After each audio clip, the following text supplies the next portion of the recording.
Hey there, tech enthusiasts! Today, let's dive into the fascinating world of sorting algorithms. Join me as we explore some of the most common sorting techniques. Bubble sort is like sorting by repeatedly comparing adjacent elements and swapping them if they're in the wrong order. It's simple, but not the most efficient for large datasets.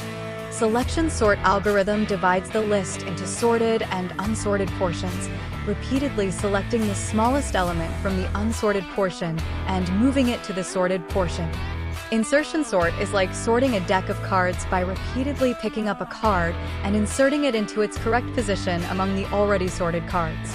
It's great for small datasets and nearly sorted arrays.